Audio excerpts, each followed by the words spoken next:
Bismillahirrahmanirrahim.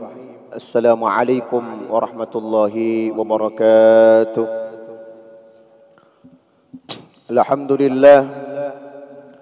Alhamdulillahi rabbil alamin. Nahmaduhu wa nasta'inuhu wa nastahdihi wa na'udzu billahi min shururi anfusina wa min sayyiati a'malina. May yahdihillahu fala mudilla lahu ومن يضلله فلا هادي له نشهد أن لا إله إلا الله وحده لا شريك له شهادة من هو خير مقاما وأحسن نديا وأشهد أن سيدنا محمدا عبده ورسوله المتصف بمكارم الأخلاق أما بعد فيا عباد الله Jamaah salat subuh yang dicintai dan dimuliakan oleh Allah Subhanahu wa taala. Pertama-tama kita tentunya bersyukur kepada Allah dengan mengucapkan alhamdulillahi rabbil alamin. Kita diberikan nikmat kesehatan, diberikan nikmat iman dan Islam. Semoga kedua nikmat iman dan Islam ini tidak pernah Allah goyangkan sedikit pun dari akidah kita. Salawat dan salam kepada junjungan kita yang besar Muhammadin sallallahu alaihi wasallam. Mudah-mudahan kita semua yang duduk di tempat ini, orang-orang yang kita sayangi dan yang menyayangi kita, kelak insyaallah mendapatkan syafaat pada hari yaumul qiyamah. Ma'asyiral muslimin, jamaah salat subuh, para ahli surga yang membuktikan dengan keimanannya di pagi hari yang berkah ini. Izinkan al-faqir untuk di pagi hari ini kita sama-sama wa tawassaw bil haqqi wa tawassaw bis sabr. Mudah-mudahan apa yang menjadi niat saleh kita setiap langkah kita ke tempat ini semua diberikan ganjaran yang berlimpah oleh Allah Subhanahu wa taala. Dijaminkan rezeki, dijaminkan keselamatan dan dijaminkan kemudahan hidup untuk kita semuanya. Hadirin jamaah salat subuh yang dimuliakan Allah Subhanahu wa taala. Di dalam Al-Qur'an ada sebanyak 53 kali Allah sebutkan kata keadilan. Tapi ketika disebutkan oleh Allah tentang kata khianat, tidak lebih dari 16 kali. Kalau kita komparasikan pada dua jumlah yang berbeda ini, kita temukan bahwa memang keadilan adalah menjadi fokus utama dari seluruh visi dan misi kenabian. Rasulullah sallallahu alaihi wasallam ketika beliau diutus oleh Allah Subhanahu wa taala, beliau tegaskan dengan baik di tengah-tengah umat bahwa beliau tujuannya bukan hanya sekedar memerintahkan salat, bukan cuma sekedar membawa agama, tapi yang paling penting dari semua itu adalah misi akhlak al-karimah. Maka beliau disebut dengan al-muttasifu bimakarimil akhlaq. Ma'asyiral muslimin, di antara orang yang memiliki akhlak yang mulia di hadapan Allah adalah orang yang menegakkan keadilan. Kalau kita lihat dalam konteks hidup kita di saat ini, mana lebih dekat kepada kita, kepada masyarakat, bangsa dan negara kita, keadilankah atau justru sebaliknya? Maka Nabi SAW beliau bersabda, akar dari ketidakadilan yang terjadi di muka bumi adalah satu, kata Nabi, idza wussidal amru ila ghairi amanatin. Bila satu amanah, bila satu tanggung jawab diberikan atau diserahkan kepada orang yang tidak kredibel, maka fantadhiris sa'ah, tunggulah, maka semua akan berantakan. Ma'asyiral muslimin, salah satu yang paling fokus ketika Nabi memimpin umat Islam dari Madinatul Munawwarah selama 10 tahun, memimpin pemerintahan, memimpin jalannya dan roda kehidupan pada saat itu. Nabi SAW paling tegas terhadap keadilan. Di antara keadilan yang ditegakkan oleh Nabi, yang kemudian dilanjutkan oleh para sahabat, adalah tentang bagaimana menjaga hak-hak orang lain. Di antaranya apa? Tanah.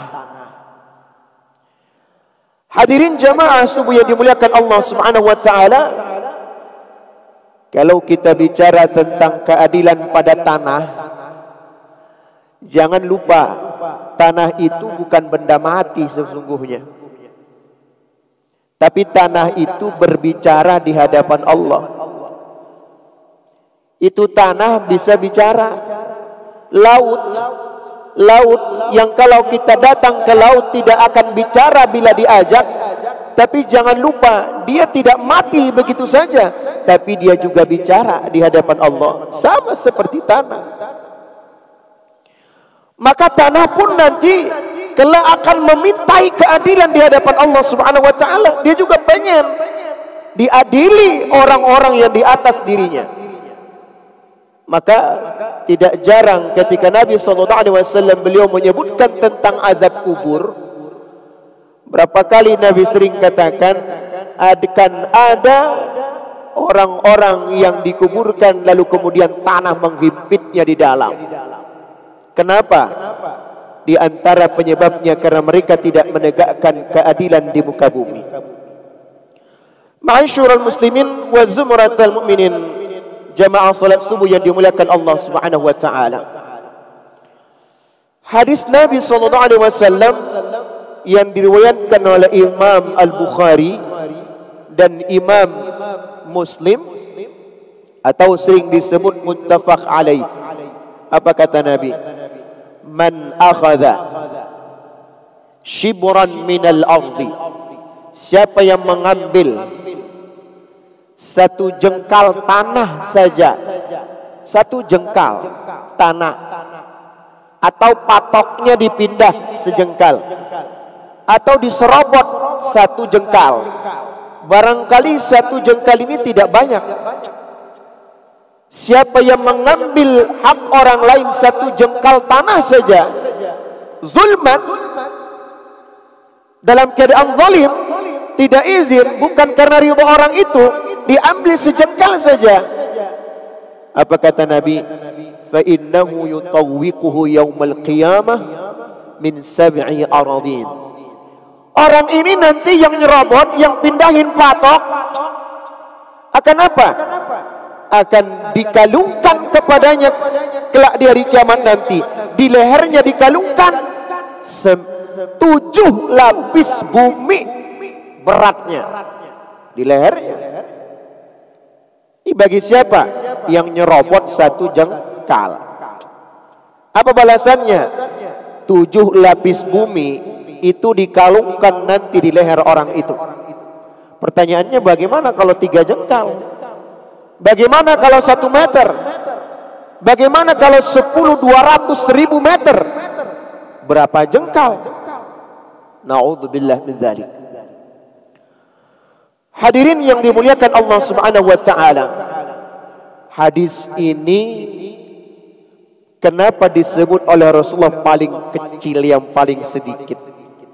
Karena begitu Nabi luar biasa menjaga hak-hak orang lain, khususnya umat Islam. Maka suatu hari ada seorang gubernur di Mesir ketika Umar bin Khattab menjadi khalifah Amirul Mukminin. Ya.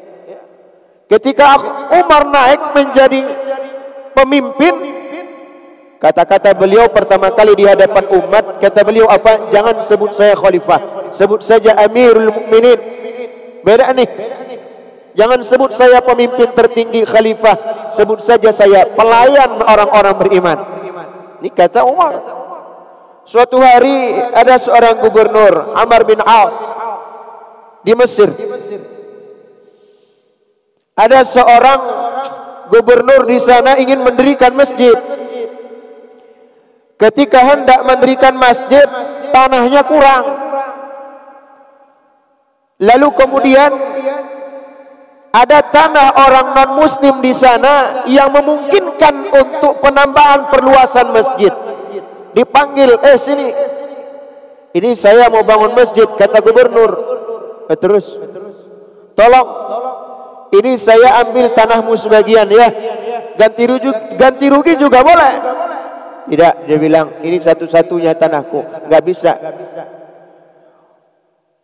Kamu terima tak terima, pokoknya dibangun masjid di sini. Nggak terima ini orang non muslim, padahal dia berangkat menuju Madinatul Munawwarah. Jalan Bapak Ibu nggak sehari dua hari, berhari-hari, berpekan-pekan. Sesampainya di Madinatul Munawwarah, di mana ditemukan orang pertama kali di pinggiran kota, ketika mau masuk ke kota Madinah, dia menemukan sosok seseorang yang tidur di emperan rumah. Ditanya, Assalamualaikum. Tahu nggak di mana rumahnya khalifah? Di mana istananya? Emang ada apa, Mas? Saya mau ketemu dengan khalifah. Istananya di mana? Baju kemewahannya apa? Pengawalnya berapa? Sulit nggak ketemu? Seperti apa bajunya, apa? Umar yang kamu cari? Iya. Umar itu istananya rumah yang peot. Pengawalnya bagaimana? Pengawalnya anak-anak yatim. Bajunya apa? Pokoknya bajunya nggak pernah ganti. Pokoknya itu lagi, putar lagi, putar lagi. Baiklah. Kalau begitu antarkan saya kepadanya. Urusan apa, Mas? Saya Umar bin Khattab. Kaget. Ini orang luar biasa, kagetnya luar biasa. Saya Umar bin Khattab, ada apa? Kalau engkau adalah Umar khalifah, ada gubernurmu di Mesir. Dia mau bangun masjid. Tanah saya diserobot sedikit saja memang. Saya tidak mau dia serobot karena satu-satunya tanah saya. Terus saya minta keadilan. Baik. Dicari Bapak Ibu. Ya, apa dicari? Tong sampah yang dicari oleh Umar bin Khattab. Ketemu tulang di sana. Diambil tulang. Wah, ini orang dari Mesir jalan ke Madinah hanya cuma mau lihat tulang. Diambil tulang oleh Umar di dalam tong sampah. Kemudian diambil pedang. Nih, perhatikan nih, kata Umar. Diambil pedang, ditusuk sedikit, kemudian digaris lurus oleh Umar bin Khattab pada tulang itu. Apa kata beliau? Nih, bawa, sampaikan ini kepada gubernurku di Mesir. Subhanallah. Orang ini kaget. Jauh-jauh datang hanya dapat tulang, itu pun dari tong sampah. Boro-boro ada kalimat perintah yang lainnya, tidak ada. Pulang ke Mesir. Sesampainya di Mesir, apa yang terjadi? Wahai gubernur, ya ada apa? Saya baru ketemu dengan khalifah. Di mana kamu ketemu? Ke Madinah. Terus ini khalifah memberikan pesan ini, titipan ini kepadamu. Apa ini? Tulang. Dia lihat bergaris.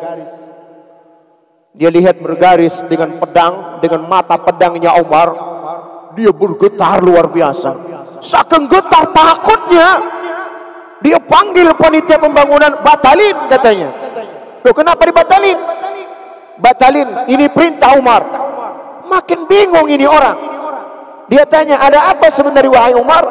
Loh, ini kamu tahu tidak? Umar seakan mengatakan kepada saya, kalau engkau tak tegakkan keadilan dan lurus, aku yang akan mencincangmu seperti ini. Akan kujadikan kau tulang. Aku takut, maka sekarang batal yang menjadi hakmu kembali. Ma'asyiral muslimin, orang yang beriman itu takut akan terjadinya sebuah kezaliman.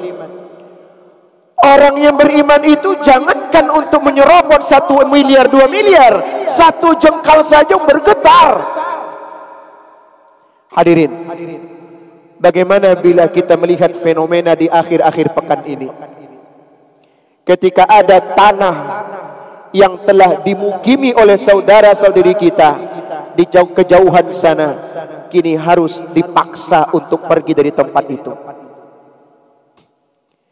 Bagaimana mungkin tanah yang telah diduduki lama, yang mereka adalah orang-orang yang justru mempertahankan di negerinya dirinya sendiri, yang mestinya mendapatkan kemakmuran dan kesejahteraan dan perhatian pada negara sendiri, tapi kemudian tanahnya mulai diserobot.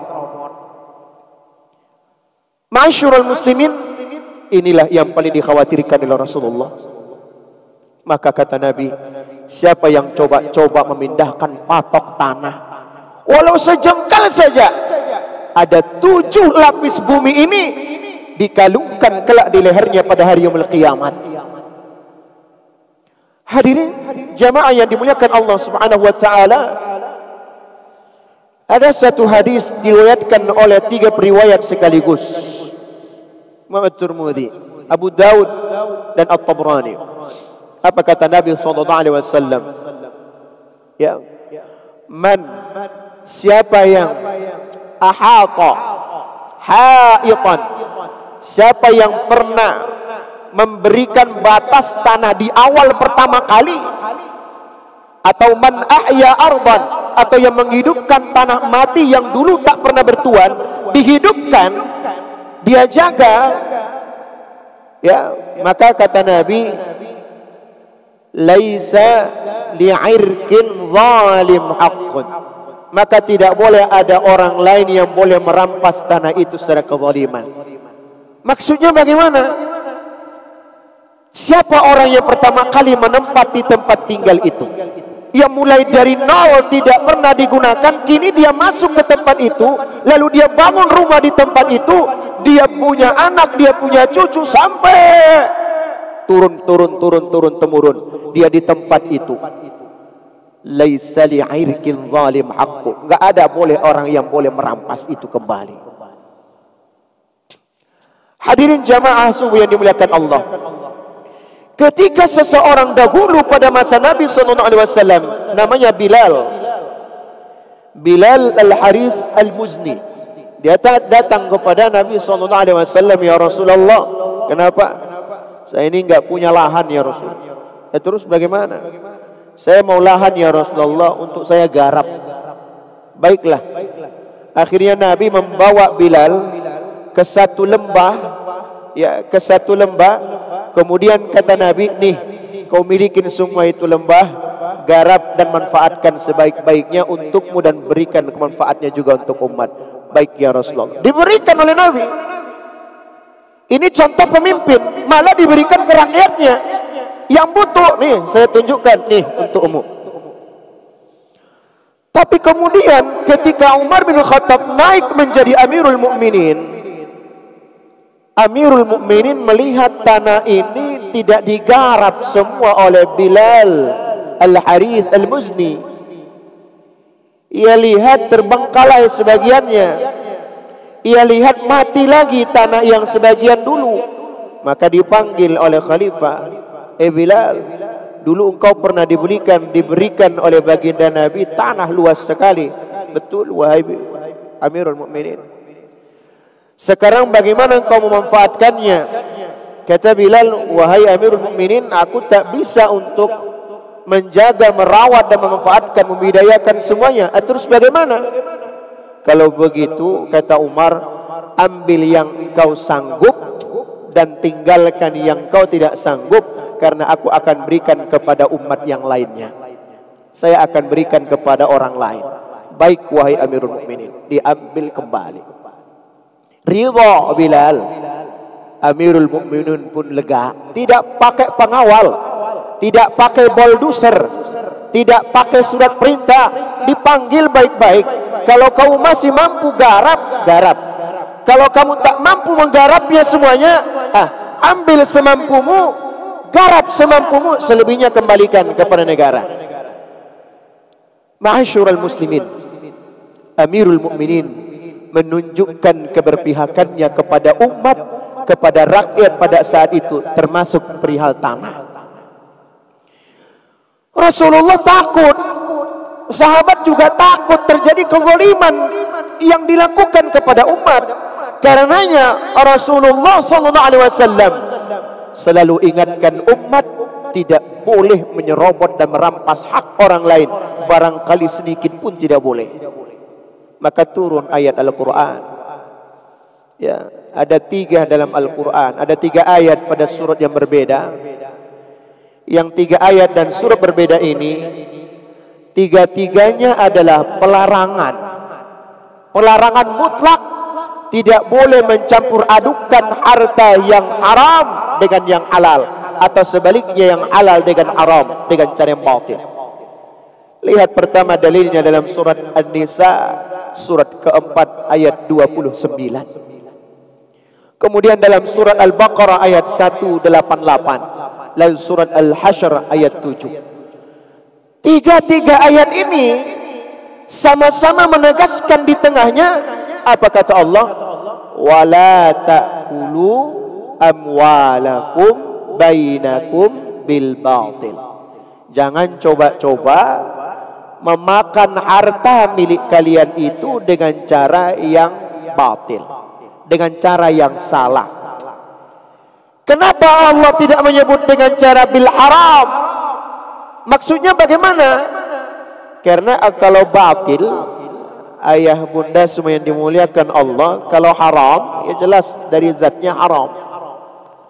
Tapi kalau batil sesungguhnya tercampur antara yang haram dengan yang halal, atau mungkin setengah syubhat di dalamnya. Batil.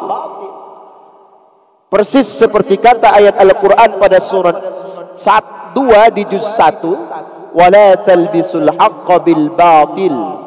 Jangan kalian campurkan antara yang baik dengan yang batil. Harta yang batil itu yang tercampur aduk, yang kadang-kadang kita nggak tahu ini syubhat atau haram atau halal nih. Pokoknya ada di sini. Itu pun perintah Allah Subhanahu wa taala. Jangan coba-coba ambil. Jangan coba-coba nikmati bil batil, atau kata Al-Qur'an wa tudulu biha ilal hukam. Juga jangan sampai kalian datang bekerja sama kepada para penguasa. Itu Al-Qur'an. Jangan sampai kalian, karena kalian ingin mengambil dengan cara yang batil, akhirnya kalian datang kepada para penguasa, wa tudulu biha ilal hukam litakulu fariqam min amwalin nas, untuk kalian mencari cara mengambil hak itu milik orang lain, bil izmi, dengan cara yang salah, dengan cara dosa. Wa antum ta'lamun, padahal kalian tahu kita. Maka ayah ibu semua dimuliakan Allah, bisa nggak sih kita mengetahui bahwa yang sedang kita lakukan ini dosa atau baik, dosa atau pahala? Gampang. Kata Nabi SAW, nggak rumit menentukan apakah yang sedang kita lakukan ini perbuatan dosa ataukah yang sedang kita lakukan ini perbuatan pahala. Gimana caranya?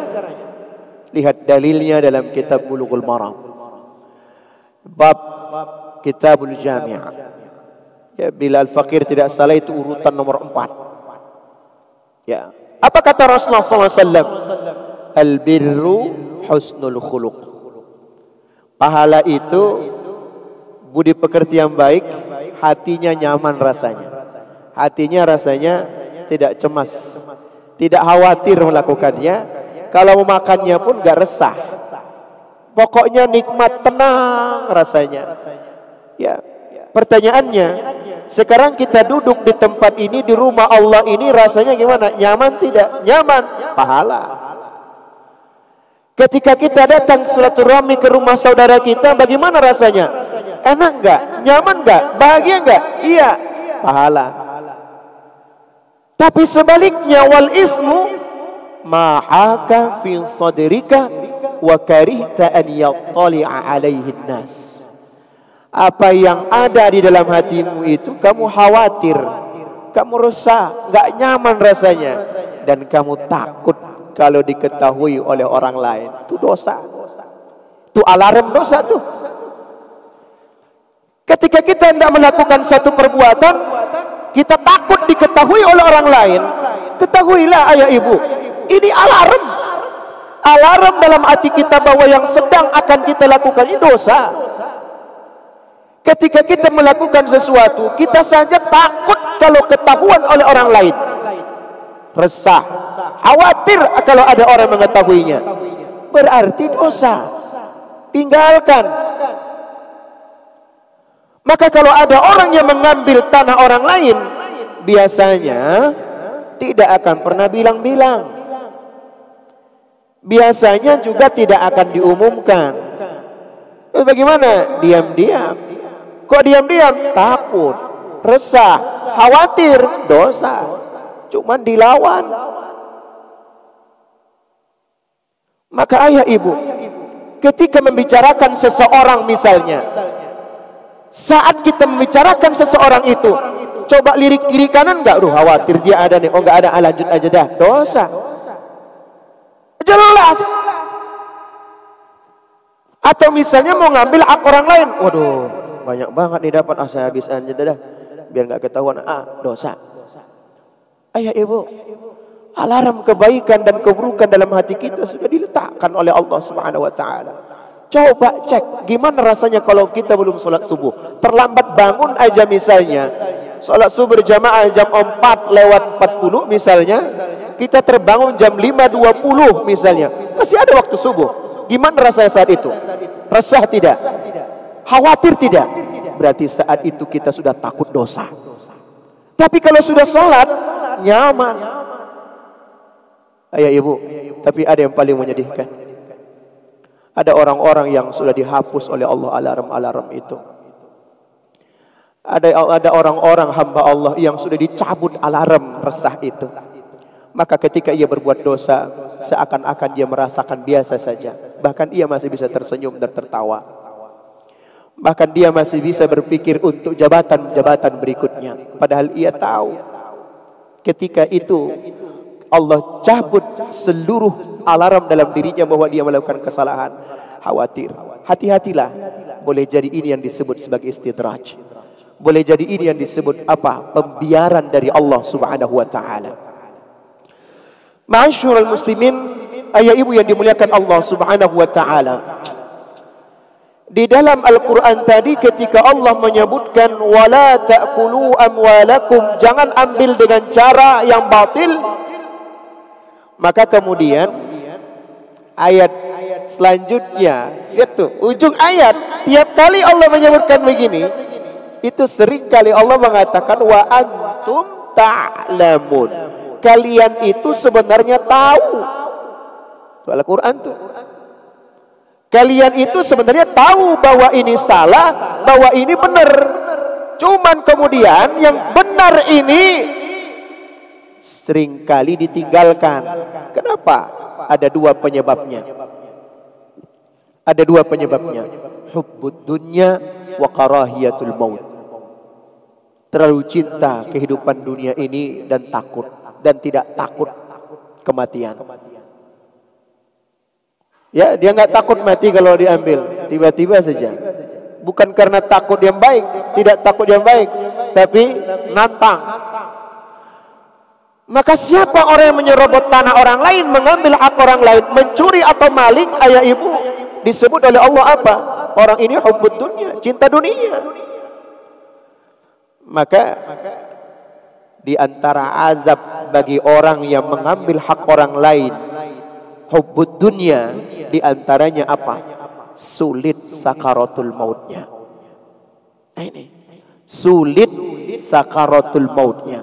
Terlalu pedih sakaratul mautnya. Itulah mengapa Nabi SAW ingatkan kita selalu dalam satu doa yang tadi sempat kita baca, Allahumma hawwin alaina fi sakaratil maut. Ya Allah, ringankan ya Allah sakaratul maut kami. Maka kalau ada yang bertanya, apa salah satu yang diantara memberatkan sakaratul maut? Tadi hubbud dunya, mengambil hak orang lain, mengambil dengan cara yang zalim, melakukan satu kesalahan dosa yang terus berulang-ulang. Maka yang dimuliakan Allah Subhanahu wa taala, Gimana caranya bila pernah kita lakukan itu? Mungkin kita pernah mengambil atau memindahkan patok. Ayah ibu, dalam Al-Quran maupun hadis, pembuktian bahwa ini adalah hak dia atau bukan hak dia sebenarnya tidak pernah ada dalam bentuk sertifikat. Tidak. Kalau itu bisa dilakukan oleh siapapun, ya, apalagi yang sudah cinta dunia, apapun bisa dirubah dalam undang-undang sesuai dengan keinginan hati dan nafsu. Bisa. Apa yang tidak bisa? Aturan Tuhan saja dirubah kok. Makanya Nabi SAW ketika Anda menetapkan ini miliknya atau tidak miliknya, apa yang Nabi lakukan? Menganalisa dan mengamati siapa yang sejak awal di tempat ini. Bukan siapa yang ada sertifikatnya namanya. Bagaimana mungkin orang-orang miskin punya? Ini di kampung jauh. Listrik saja mungkin belum tentu ada merata. Hadirin yang dimuliakan Allah Subhanahu wa taala. Bagaimana kita bila pernah melakukan sesuatu yang seperti ini? Jangan khawatir. Kita masih punya kesehatan dan kesempatan. Itu artinya kita masih punya kesempatan untuk membersihkan diri kita semuanya. Maka Al-Quran selalu berkata, Innallaha yuhibbut tawabin wa yuhibbul mutatahhirin. Allah paling suka siapa? Orang-orang yang mensucikan dirinya, yang membersihkan dirinya, dan Allah juga suka orang yang bertaubat. Cukup nggak kita bertaubat saja kepada Allah ketika kita merampas hak orang lain? Tidak cukup. Terus bagaimana? Kembalikan dulu haknya. Kalau pernah mengambil 1.000 rupiah, kembalikan 1.000 rupiah dulu, baru taubat. Kalau pernah menyerobot tanah orang lain dan kemudian telah dibangun bangunan kita di sana, hancurkan dulu bagian yang diambil itu. Terus kembalikan, baru taubat di hadapan Allah.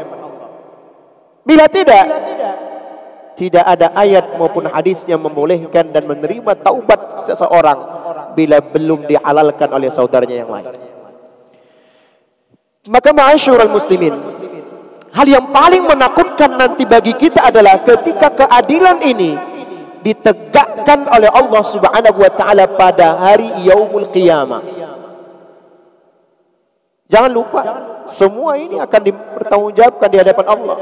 Yang pernah nyerobot sejengkal, mau 2 jengkal, mau setengah jengkal, akan dipertanggungjawabkan ulang di hadapan Allah. Karenanya dalam perihal tanah lebih baik kita yang terzalimi daripada kita mengambil hak orang lain. Nggak akan kuat kita, Bapak Ibu.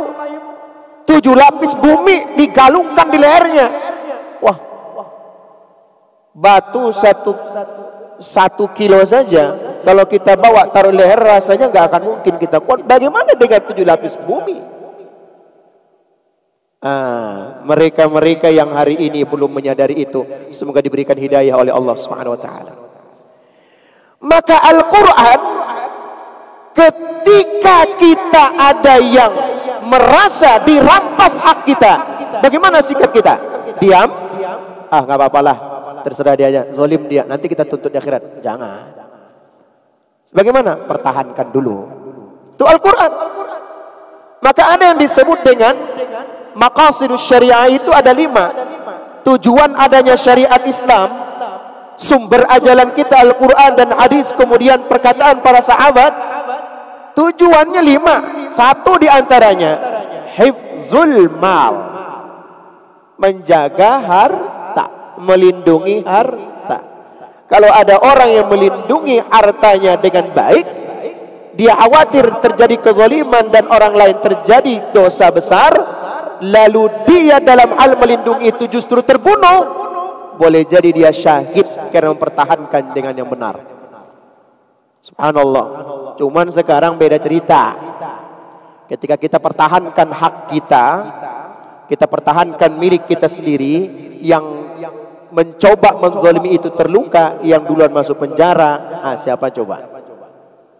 Dunia terbalik-balik, nyaris tak ada keadilan. Maka hadirin dimuliakan Allah Subhanahu wa taala, Azab bagi mereka yang menyerobot dan mengambil hak orang lain tadi. Selain akan dikalungkan ke lehernya 7 lapis bumi, apa yang kedua? Sulit sakaratul mautnya. Sulit sakaratul mautnya. Na'udzubillah. Ada yang ketiga. Apa itu? La'anallah. Laknat Allah bagi orang yang mengambil hak orang lain. Apa artinya laknat? Tidak ada rahmat Allah lagi di dunia maupun di akhirat. Tidak akan dipandang oleh Allah dengan cara kasih sayang. Tidak akan dapat rahmat dan syafaat kelak di hari kiamat. Dilaknat. Siapa contohnya yang jelas-jelas sudah dilaknat oleh Allah Subhanahu wa taala? Iblis. Maka kalau kita menyebutkan kata iblis, pasti kita mengikutkan kata-kata laknat. Maka kita sebut apa? Iblis laknatullah. Hanya kalau orang yang kita lihat mengambil hak orang lain, cuman tidak pernah Allah dan Rasulnya mengatakan kalau yang mengambil hak orang lain sebut laknat. Tidak, itu biar urusannya Allah saja. Ya, jangan sampai juga, wah kamu ngambil hakku, wah laknat Allah untukmu. Jangan, diam saja sudah. Pertahankan dengan baik tanpa harus menyebutkan label itu. Itu urusan Allah. Tapi yang pasti, orang yang mengambil hak orang lain, ada laknat Allah bagi orang ini. Ada laknat, maka sulit rezeki. Berkahnya hidup sulit. Sakaratul maut berat, sulit juga. Rezeki macet nanti. Ibadah pun akan sulit diterima. Kenapa? Bagaimana mungkin tidak bila di dalam setiap ibadahnya ada hak orang lain atau yang dilakukan secara batil. Ayo ibu, yuk kita melihat sejenak. Bagaimana bila ada orang ketika mengambil hak orang lain atau ingin melakukan korupsi atau maling? Ya, sebenarnya korupsi ini, koruptor jangan disebut orang koruptor, sebut saja maling. Ketika ingin mengambil hak orang lain misalnya, lalu dia berkata, Bismillahirrahmanirrahim. Apakah halal? Apakah dengan cara itu makin menghalalkan? Tidak, makin murka Allah.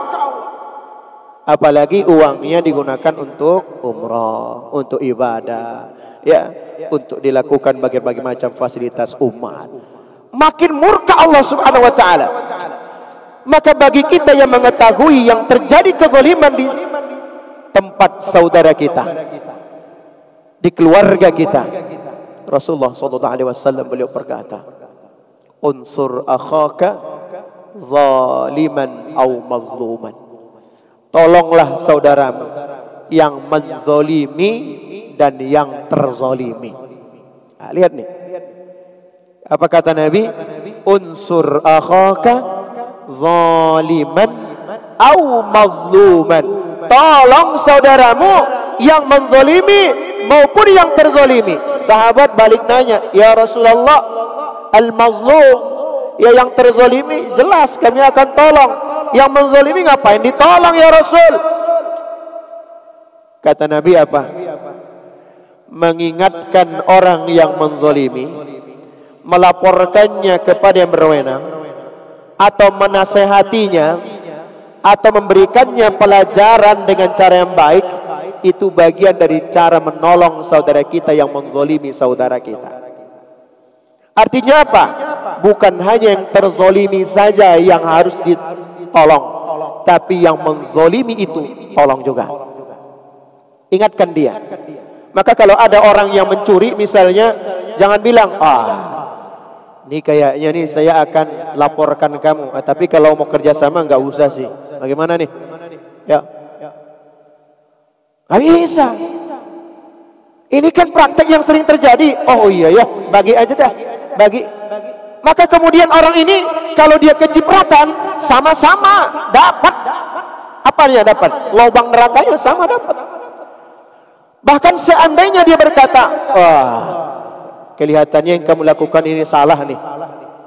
Tapi nggak apa-apalah, karena kamu saudaraku, ya saya diam-diamkan sajalah. Ini juga berarti ini orang menolong kezaliman. Menolong kezaliman. Man a'anaka 'ala syarri zalamaka. Siapa orang yang menolongmu pada sebuah keburukan, maka dia telah berbuat zalim. Jangan tolong membiarkan itu membuat zalim baru. Maka kita yang dekat dari orang yang sedang terzolimi, membiarkan orang ini terzolimi. Ayah ibu, jangan merasa kita sedang baik saat itu. Jangan merasa bahwa kita sedang baik-baik saja saat itu. Tapi ingatlah, sadarilah, saat itu kita sedang berada dalam zona yang mungkin saja kita disebut oleh Allah sebagai penzalim. Hati-hati, diminta pertanggungjawaban juga. Maka kita mohon kepada Allah, ya Allah, jauhkan kami dari kezaliman dan jangan perlihatkan kami kepada kezaliman. Karena ketika kita diperlihatkan kepada kezaliman, ada kewajiban untuk menolong yang terzalimi maupun yang menzalimi. Ada kewajiban. Kenapa kamu nggak nonton? Takut kenapa? Takut mengetahui ada orang yang terzalimi. Supaya apa? Supaya saya nggak ikut tanggung jawab. Ini juga nggak boleh. Artinya apa? Jangan pernah lari dari urusan kesedihan saudara kita. Hadirin yang dimuliakan Allah Subhanahu wa taala, maka kita simpulkan ada 3 azab besar.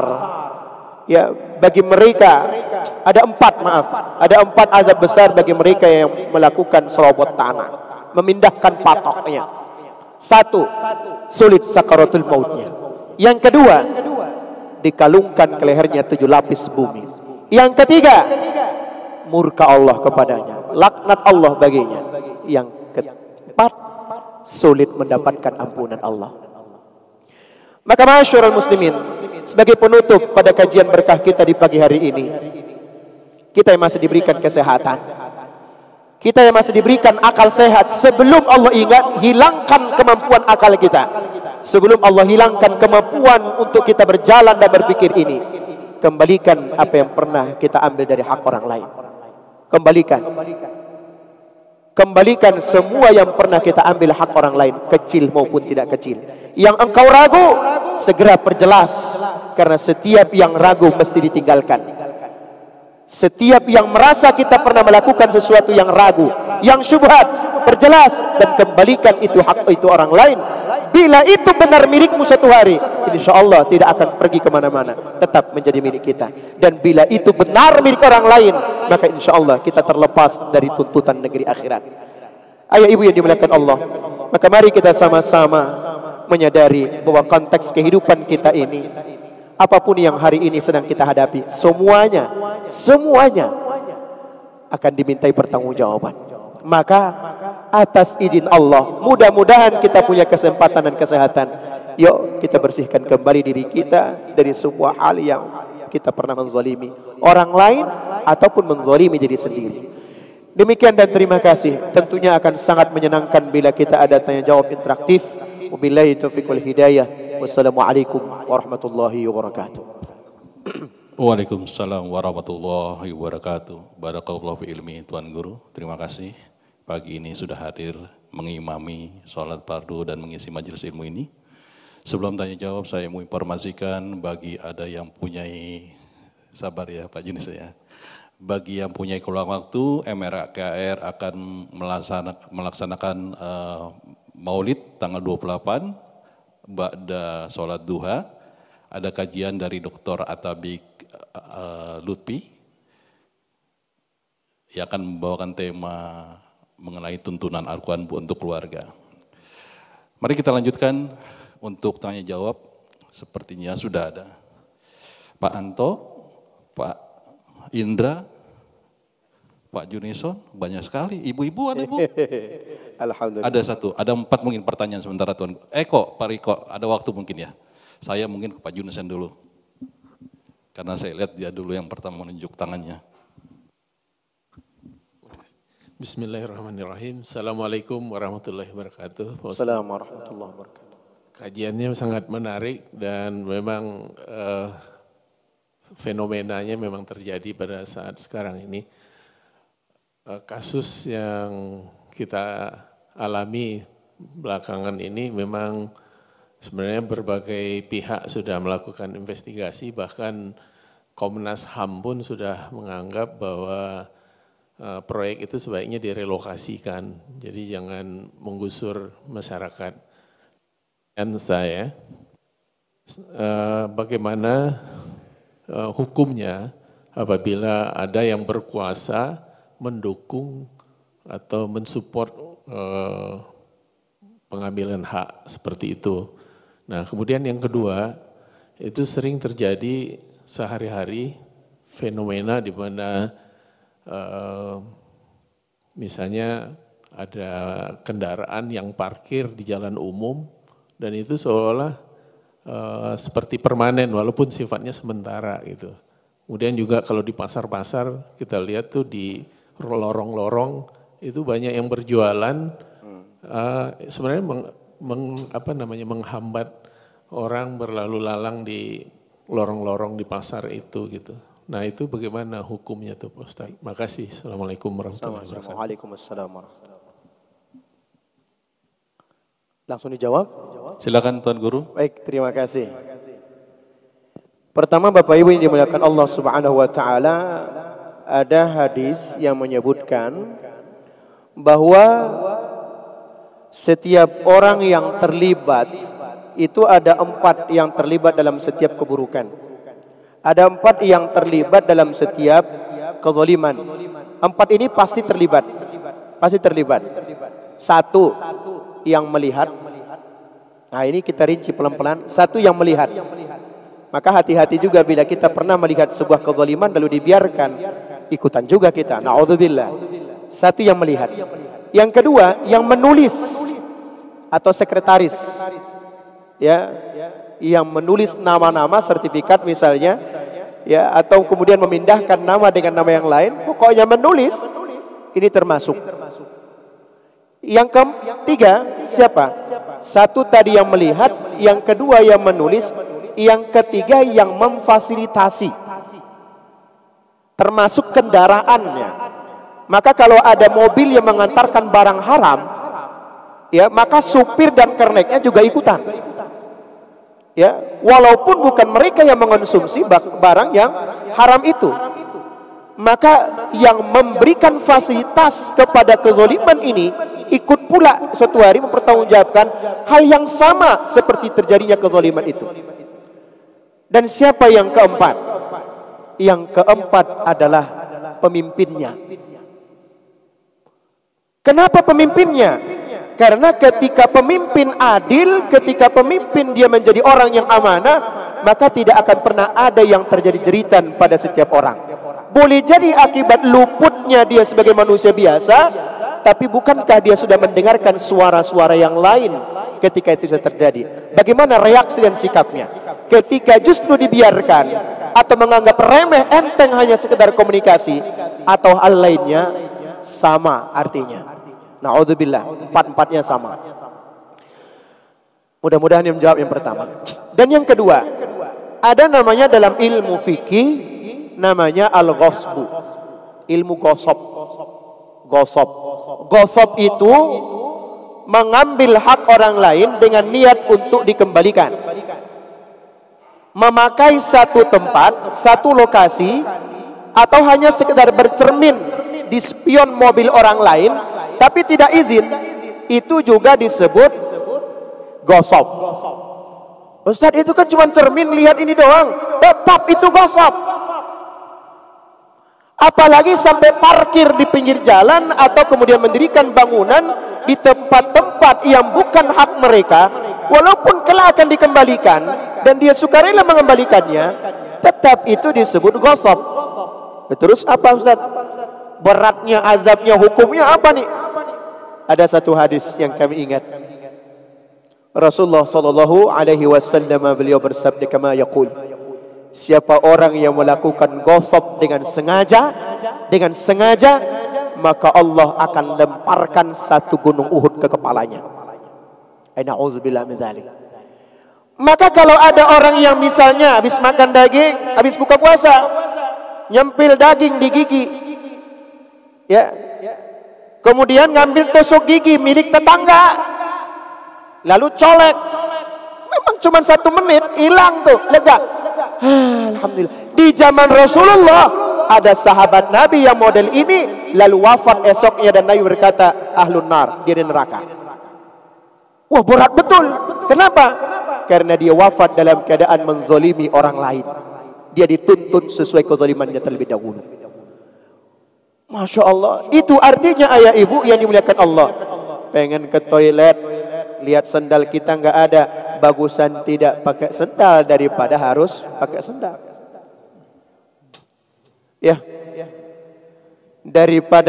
daripada kita mencari tempat parkir yang memang itu bisa dipakai mana saja tapi belum sempat izin, bagus kita mutar jauh sekilo 2 kilo daripada menggunakan hak orang lain.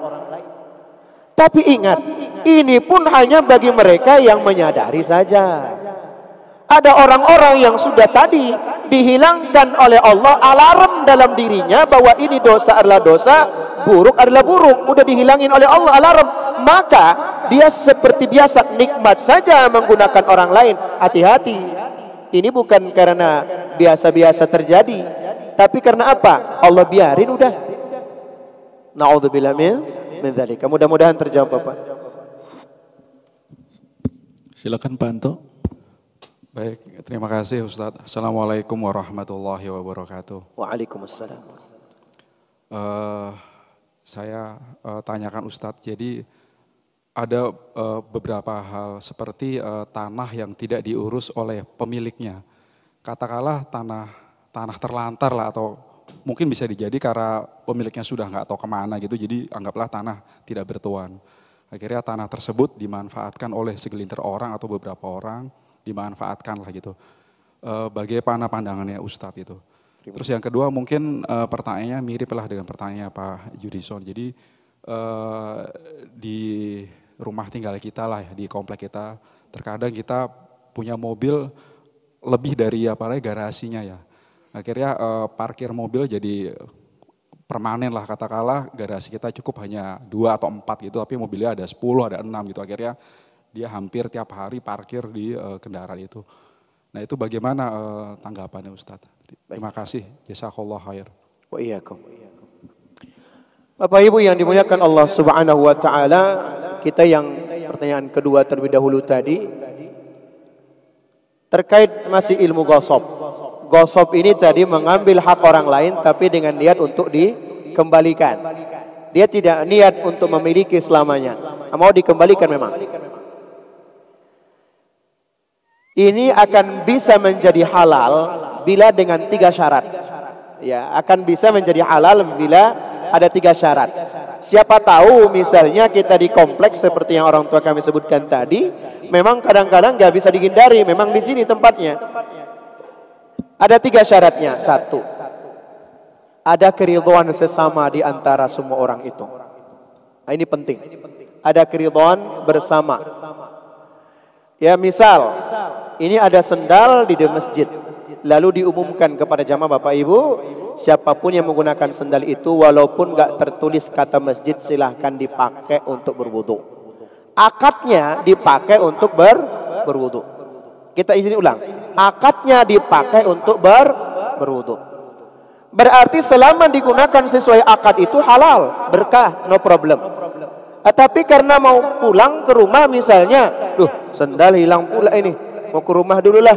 Wah nggak ada sendal masjid yang ada. Wah ini kan punya masjid, pakai dah ke rumah. Bagaimana hukumnya? Ghasab. Karena akadnya tidak untuk ke sana. Akadnya hanya untuk berwudu. Maka pertama harus ada keridhaan atau kerelaan, atau karena pernah terjadi kesepakatan bersama. Ini yang kedua. Ngumpul satu komplek misalnya Bapak Ibu, ini tempat ini kan kurang parkir, bagaimana kalau kita sepakati bila saling menggunakan, boleh tidak? Bila saling disepakati boleh. Yang salah adalah ketika kita merasa itu menjadi milik kita. Maaf, seperti mereka para pejabat yang PNS ketika menempati satu rumah, merasa sudah lama di situ, akhirnya turun-temurun menjadi miliknya. Pengakuan, padahal itu tetap milik negara. Nah misal contoh kecil, ini bahaya. Maka selain ada kerelaan, juga mesti ada yang disebut kesepakatan. Dan yang ketiga, yang paling penting, bisa jadi ditulis. Ya, bisa jadi ditulis. Misalnya di tembok atau bagaimanapun caranya, bisa mengatakan silahkan digunakan, misalnya. Atau disebut milik umum. Boleh. Ya. Tapi perlu diperjelas ketika menyebut boleh digunakan, boleh menjadi milik bersama, mesti diperjelas akadnya. Misal milik umum, milik umum. Akadnya apa? Hanya pemakaian di tempat misalnya. Khawatirnya ketika disebut kata milik umum, ini kan milik umum, pakai aja lah pulang ke rumah. Ini kan bahaya juga. Kan setiap orang sekarang mencari akal untuk mengakal-ngakali keseluruhannya. Na'udzubillah min dzalik.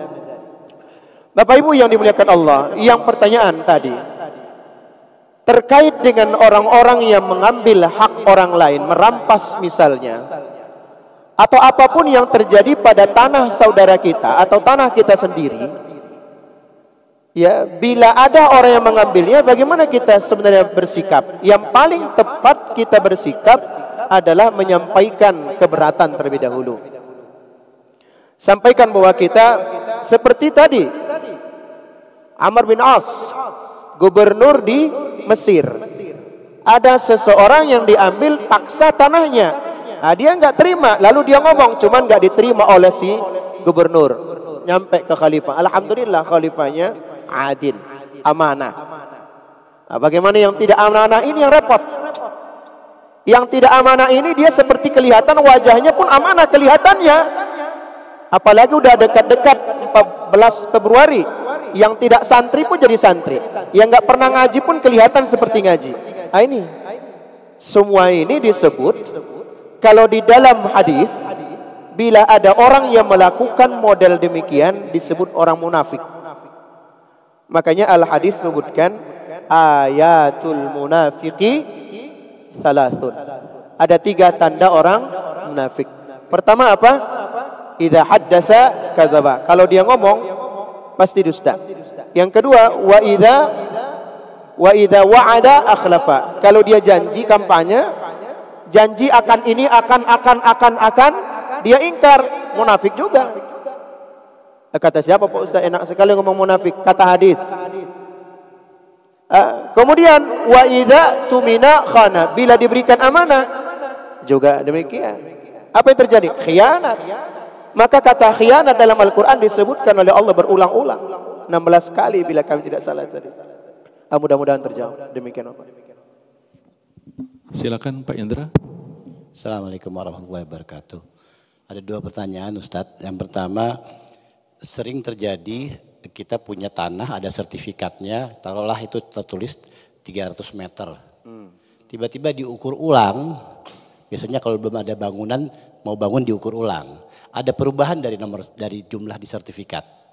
Bisa kurang, bisa lebih. Bagaimana kita harus mengatasi hal seperti ini Ustaz? Baik. Kalau kita kelebihan berarti kita harus dikurangi. Kalau kita kekurangan berarti harus nah, tapi ini kan ada aspek pengukuran. Bisa jadi waktu dulu metodenya kurang tepat, sekarang lebih tepat. Nah, hal seperti ini bagaimana? Yang kedua, kalau tadi kasusnya adalah rakyat, kemudian dirampas oleh orang lain atau bahkan mungkin negara, tanda kutip ya kata rampasnya. Sebaliknya kita punya hutan, ada perambah hutan, dia ingin melebarkan sawahnya atau seperti itu. Nah ini bagaimana negara harus bersikap. Terus yang kedua adalah kita lihat kasus Pelumpang. Pertamina itu punya lahan yang luar biasa besar, kemudian ada penduduk masuk ke aset negara lah itu kan ya. Betul. Bagaimana hal seperti itu terjadi? Tapi itu juga ya kita tahu ceritanya. Ya. Demikian Ustaz. Wassalamualaikum warahmatullahi wabarakatuh. Assalamualaikum warahmatullahi wabarakatuh. Bila kelebihan angka mengukurnya boleh jadi lebih atau kurang. Pertama ayah ibu, karena syariat Islam kita ini dibangun untuk menjaga harkat martabat jiwa akal kita, khususnya yang 5 maqasidus syariah, di antaranya di sana ada harta kita. Maka bila terjadi sesuatu yang membuat hati kita terganjal atau tidak nyaman rasanya atau tidak tepat rasanya, Al-Quran ingat pertama kali apa? Tegakkan dulu keadilannya, cari dulu yang benarnya. Ya. Misal lebih ini, maka jauh lebih baik kita mengatakan kalau lebih gampang, ya, kalau lebih gampang. Ini hak saya tidak segitu, hak saya 164 meter, bukan 165 meter. Gampang. Bagaimana kalau kurang? Ini yang repot. Maka harus dicari keadilannya dulu. Bagaimana caranya? Ada 3 cara. Maaf nih, mudah-mudahan tidak terlalu panjang. 1, tanyakan kepada yang pernah menjadi saksi.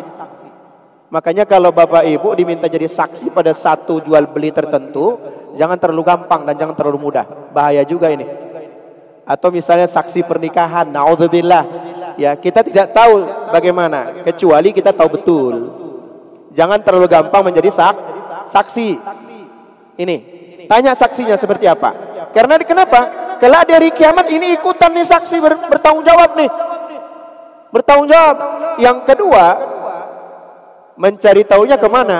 Ke pihak ketua dusun atau kepala dusun setempat. Ya, maka dibutuhkan saat itu kecerdasan sepemimpin. Bagaimana dia menyikapi perbedaan ini? Ukuran. Nah, yang ketiga menggunakan alat ukur teknologi yang benar. Bila kesalahannya adalah pada alat ukurnya, padahal sudah jelas batas-batasnya, tentu kita harus menerima dengan baik. Tapi bila kelihatan ada sesuatu yang janggal, maka 3 ini menjadi pedomannya. Tanyakan saksi, bagaimana alat ukur yang benarnya, dan tanyakan pemimpin setempat. Maka kepada 3 ini kita mengambil keputusannya. Bila salah mereka, urusan mereka pada Allah. Bila benar, maka mereka dapat pahalanya dalam menegakkan keadilan di tengah-tengah umatnya, dan bagi mereka ya akan dimudahkan oleh Allah urusannya. Ini yang pertama. Yang kedua, dalam hal hutang piutang. Ada kalanya memang bukan cuma misalnya negara misalnya gitu ya, atau corporate tertentu ketika memberikan pinjaman uang misalnya tidak mampu membayar. Pertanyaannya, bolehkah dirampas? Boleh nggak diambil paksa misalnya? Praktek syariat Islam tidak demikian. Ya. Praktek syariat Islam itu mengedepankan keadilan. Terus bagaimana mengedepankan keadilan? Mengedepankan keadilan itu sudah ada akad sejak awal apa yang akan dilakukan, tetapi tetap dalam koridor sama-sama menjaga hati masing-masing. Yang sulit di tengah-tengah umat sekarang ini apa yang terjadi? Ketika akadnya mengatakan misal 3 kali tidak bayar kami akan rampas dengan cara yang tidak manusiawi. Ini masalahnya. Merampasnya silahkan karena mungkin pernah kita buat akad itu, tapi caranya yang salah. Maka ayah ibu, salah satu bentuk keadilan itu adalah melihat juga kepada etika dan cara akhlakul karimah. Harus lebih mengedepankan akhlak daripada sekedar fikih semata. Contoh, kami ingin berikan contoh konkret yang mudah. Fikih. Salat Jumat misalnya bagi laki-laki hukumnya wajib. Hukumnya wajib. Salat. Nah, hukum fikih mengatakan kalau ada laki-laki menutup auratnya dan dia berwudu menghadap kiblat, datang waktunya dia salat sah. Dari mana auratnya? Dari lutut sampai pusar. Ketutup udah. Dari lutut sampai pusar. Ketutup dengan baik. Lalu dia datang dalam keadaan seperti itu ke sholat Jumat. Apa yang terjadi? Wah, agak miring nih orang. Ya. Wah, kayaknya ada apa nih orang. Padahal dia sah secara ilmu fikih, tapi tidak benar etikanya, tidak benar akhlaknya. Maka boleh jadi diusir. Artinya ayah ibu yang dimuliakan Allah, tetap lebih mengedepankan akhlakul karimah daripada sekedar menegakkan kewajiban yang saat itu sedang harus dilakukan. Ini yang kedua. Nah, yang ketiga, ketika kita merasa diambil hak kita, ataupun merasa ada orang lain yang mengambil haknya, bagaimana sikap kita ketika hal tersebut terjadi? Ayah ibu, memang ada satu konsep hadis Rasulullah Shallallahu Alaihi Wasallam, beliau bersabda, "Man ro'a minkum mungkaran." Siapa di antara kalian yang melihat terjadinya sebuah kemungkaran? Ya, beda mungkar dengan kekejian itu berbeda. sedikit kita jelaskan. Kemungkaran itu terkadang dilakukan dengan anarkis. Kemungkaran itu terjadi kadangkala dengan fisik. Kemungkaran terkadang menggunakan sesuatu yang otot ke otot. Tapi kalau kekejian, misalnya berbohong, berdusta, itu khianat, itu namanya perbuatan keji. Bermaksiat, berzina, itu namanya perbuatan keji. Rasulullah ingatkan, siapa orang yang melihat terjadi sebuah kemungkaran, falyughayyiruhu, maka hendaklah dia rubah dengan tangannya, ya, dengan kekuasaannya, dengan kewenangannya. Maka wahai para pemimpin, ayah, ibu, siapapun, gunakan hak kewenang kita kepada dengan cara yang benar. Karena nanti goresan tangan, tanda tangan pun akan dimintai pertanggungjawabannya oleh Allah. Maka bila kita tidak diterima, bila kita tidak dinaikkan jabatannya, bila kita belum diterima di tengah-tengah masyarakat jadi pejabat tertentu, jangan sedih. Itu karena Allah saking sayangnya kepada kita.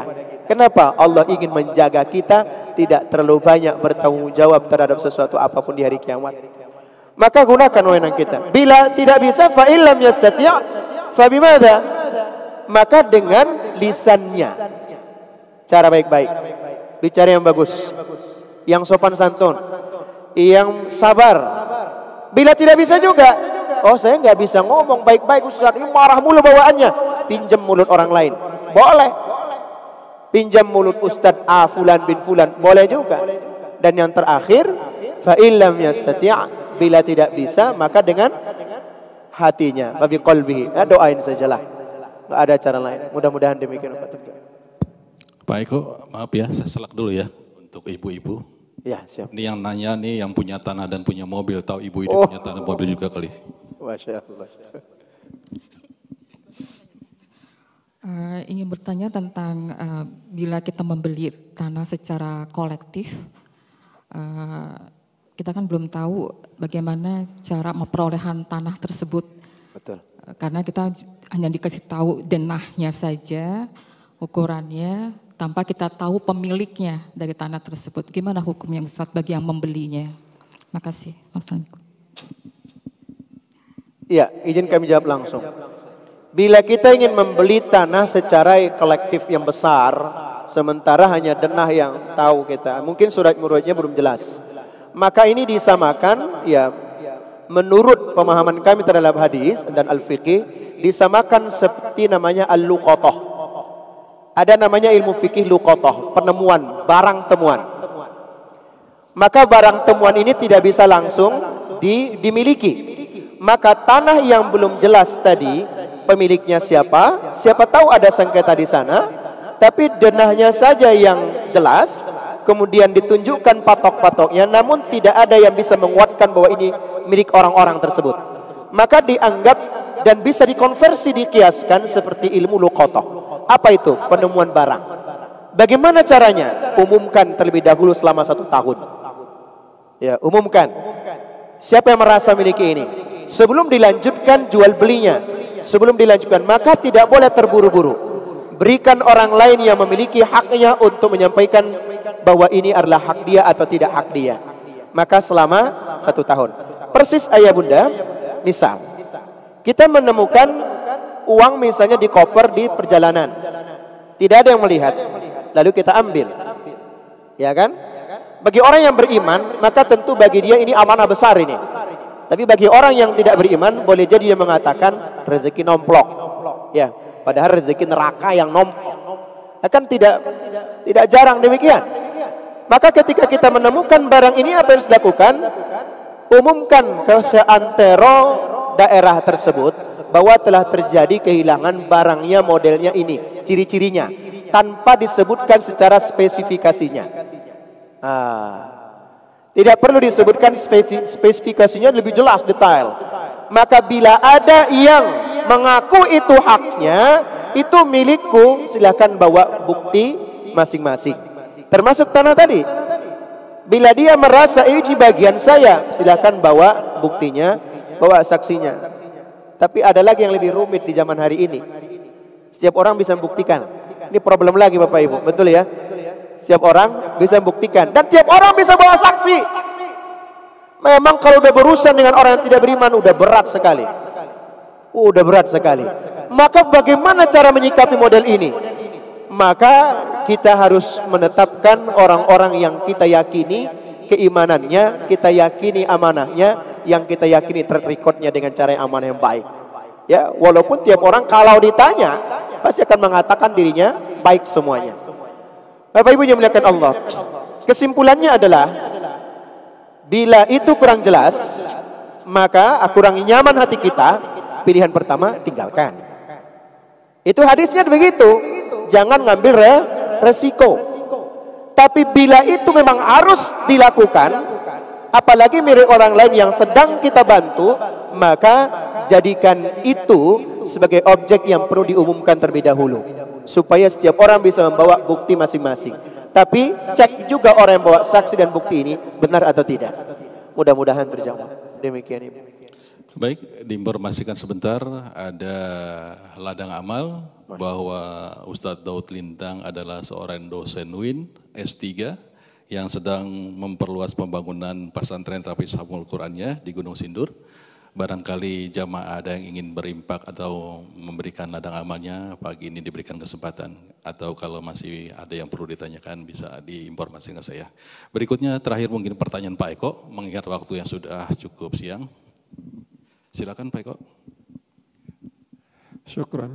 Ustadz, kalau sebuah bangunan pesantren misalnya mendapatkan sumbangan, kemudian setelah beberapa lama baru ketahuan sumbangan dari seseorang ini ternyata adalah hasil korupsi. Apa yang harus kita lakukan terhadap bangunan ini atau menggantikan uangnya atau bagaimana begitu? Terima kasih. Ya. Pertanyaan orang tua kami ini memang bukan sembarangan. Sudah sering terjadi Pak. Ya bahkan ketika menjelang-jelang yang seperti ini lagi panas-panasnya, macam-macam caranya. Tapi kami ingin jawab dengan baik. Yang dikorupsi bila itu adalah milik umat, ya, bila itu milik umat dan kemudian diberikan kepada satu tempat umum tertentu tanpa diketahui oleh orang tersebut, maka terjadi dua kesalahan. Yang pertama ya, kesalahan pertama apa? Kesalahan orang yang menerima, kurang tabayun dari mana dan untuk apa. Ya, karena orang ketika menerima ya senang-senang saja. Fine-fine aja rasanya. Tapi berapa banyak orang yang tidak mau tahu dari mana ini. Yang penting bantuan. Maka hati-hati juga bagi kita yang diberikan amanah. Cross check kembali. Halal nggak ini? Berkah nggak ini? Jangan sampai di tempat ini terjadi sesuatu yang tidak berkah. Kesalahan pertama. Kesalahan yang kedua, bagi siapa? Bagi orang yang menerima amanah itu, bila dia sudah mengetahuinya lalu mendiamkannya. Apakah ada cara lain untuk menghalalkan yang sudah digunakan dalam bentuk wujud bangunan misalnya?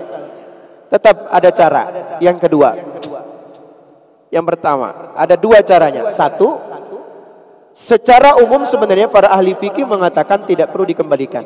Kalau itu milik umat, karena pesantren misalnya itu pun sudah menjadi milik umat. Ya, itu pun sudah menjadi milik umat.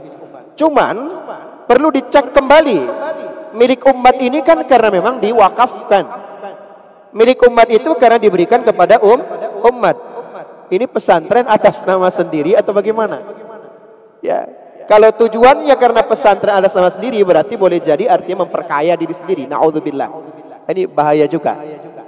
Maka ini perlu di cross check kembali. Yang kedua, umumkan kepada umum, publik.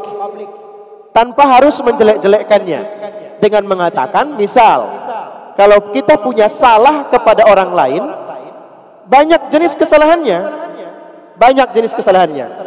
ketika kita minta maaf kepada orang tersebut, perlukah kita menyebutkan jenis kesalahan ini? Tidak perlu, cukup mengatakan Bapak maaf, mungkin kami banyak khilaf, salah sengaja maupun tak sengaja, yang kami tahu maupun yang kami tidak tahu. Ya, bila ada hak Bapak mungkin yang pernah kami ambil atau rampas, katakan dan maafkan kami. Ini sudah mewakili kalimat yang lainnya. Tanpa harus mengatakan Pak, dulu saya pernah nyentil Bapak, maafin saya. Oh, kamu udah nyentil. Bahaya. Maka berkata qulil haqqa walau kana murran, berkata yang terus terang, yang benar itu sekalipun pahit adalah jalan solusi terakhirnya. Bapak Ibu, kenapa harus dilakukan demikian? Karena pesantren tempat yang berkah. Bila ada di sana sesuatu yang salah, apalagi dari pendanaannya, ingatlah tempat ini belum tentu menjadi berkah pada akhirnya. Maka berhati-hatilah. Demikian, terima kasih Bapak. Baik, Ustadz, terima kasih sudah bisa hadir di Majelis Ilmu MRKR dan jamaah subuh yang sudah meluangkan waktunya. Diinformasikan jangan lupa yang mempunyai kelowongan waktu untuk tanggal 28 jam 9 ada Maulid Nabi yang akan dilaksanakan oleh MRKR dengan dihadirkan Dr. Atabik Lutfi MA dengan bawakan tema perbaikan kualitas diri dan keluarga dengan tuntunan Al-Quran. Mengingat waktu sudah siang, sebelum ditutup Tuan Guru mohon doanya. Baik Bapak Ibu yang dimuliakan Allah Subhanahu wa taala, mari kita menundukkan diri sejenak dengan membaca istighfar, kemudian kita berdoa. Astaghfirullahalazim alladzi la ilaha illa huwal hayyul qayyum wa atubu ilaih. Astaghfirullahalazim alladzi la ilaha illa huwal hayyul qayyum wa atubu ilaih. Astaghfirullahalazim alladzi la ilaha illa huwal hayyul qayyum wa atubu ilaih. أعوذ من الشيطان الرجيم بسم الله الرحمن الرحيم اللهم صل وسلم على سيدنا محمد في الأولين والآخرين ورضي الله تبارك وتعالى عن ساداتنا أصحاب سيدنا رسول الله أجمعين اللهم ربنا اغفر لنا يا الله ولوالدينا وارحمهما كما ربيانا صغيرا يا الله يا Tuhan, ampuni dosa dan kekhilafan kami ya Allah, sengaja maupun tidak sengaja ya Allah, kecil maupun mau besar ya Allah, yang kami tahu maupun yang kami tidak tahu ya Allah. Rabbana tahhir qulubana minan nifaq, طهر قلوبنا من الفسق طهر قلوبنا من الظلم طهر قلوبنا من الحرام والشبهات يا الله يا رحيم. Sucikan hati dan pikiran kami ya Allah dari sifat yang nifak, dari sifat yang munafik, dari barang yang haram dan syubhat. Jauhkan kami dari kezaliman ya Allah, jangan perlihatkan kami kezaliman ya Rabbana, innaka anta ala kulli syai'in qadir. Ya Rahman ya Rahim, Anta muqallibal qulub, ya Allah Engkau yang membolak-balikkan hati ya Allah, tetapkan hati kami pada keimanan ya Allah, jangan biarkan hati kami goyang ya Allah, jangan biarkan hati kami murtad ya Allah, jangan biarkan ya Allah musibah yang menimpa kami membuat iman dan Islam kami lemah ya Allah. Qawi imanana, perkuat iman dan Islam kami ya Allah, perkuat iman dan Islam saudara kami yang dizalimi ya Allah, kuatkan kesabaran mereka ya Allah, tunjukkan pada mereka ya Allah yang benar adalah benar, yang batil adalah batil. Rabbana ya Allah, bebaskan kami nanti di hari kiamat ya Allah dari setiap tuntutan saudara kami ya Allah, jangan biarkan amal kami runtuh dan bangkrut ya Allah ya Rahim. توفنا مسلما والحقنا بالصالحين. ربنا آتنا في الدنيا حسنة وفي الآخرة حسنة وقنا عذاب النار.